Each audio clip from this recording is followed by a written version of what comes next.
it's called the right-hand rule, right? It's called the right-hand rule. Let me show you what I'm talking about.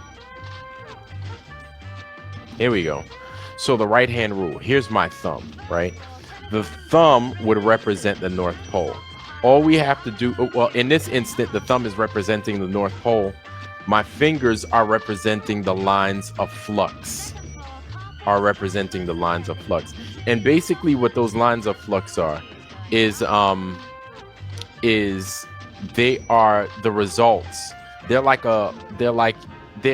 I guess you could say the results, but it is like not the force field, but it is the field. Yes, it's the field being generated because of the movement of the magnet. So it's your magnetic field being created. So let's say if I took my thumb, pointed it downwards, your lines of flux, and this is how scientists would kind of show it.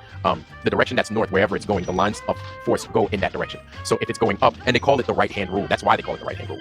If your thumb is going up, this would represent your lines of flux, and it would be curling in that direction, right? Like you're grabbing a can of soda, like you're right-handed. Now, if you took your thumb and you pointed it downwards, and you're still curling it, right? But if you point it downwards, this is still considered north, right? But if it's pointed downwards, your lines of flux are now curling. Well, this is still a right hand. This is still my right hand, but the direction that your magnet is going down. And even though it's going down, this is still north. This is still your north because you're looking at where your lines of flux are moving, right? But if you look at this diagram right here, take a look at this diagram.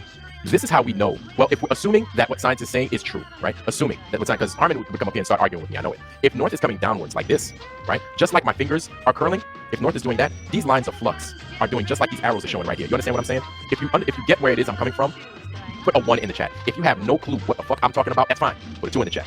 Right, and you guys have seen the bar magnet. It has N at the top, right, north at the top, S at the bottom, south, and then we've seen the diagram with the whole thing. We're talking about the direction if you have a conductor around it, and we'll assume that we have like a coil, right, like let's coil a copper around it, and then you move that magnet up and down. If you push that magnet northwise through that coil, you'll be generating lines, right? And it will, if you're sending it down, it will curl like this. But here's the crazy part: is as the lines of flux are being created, they grow, they come out, and then they reach a point to where they stop, and then they come back, and then they do this over again. So basically, so as that magnet is moving up and down, that thing is growing and collapsing. It's growing and it's collapsing. It's growing and it's collapsing. Those magnetic lines of flux are growing and collapsing. And guess what else is doing the same fucking thing? This right here. Does the sun and the moon not grow and collapse from the north? Outward, southwards, out and southwards, and then back in. Does it not do the same thing?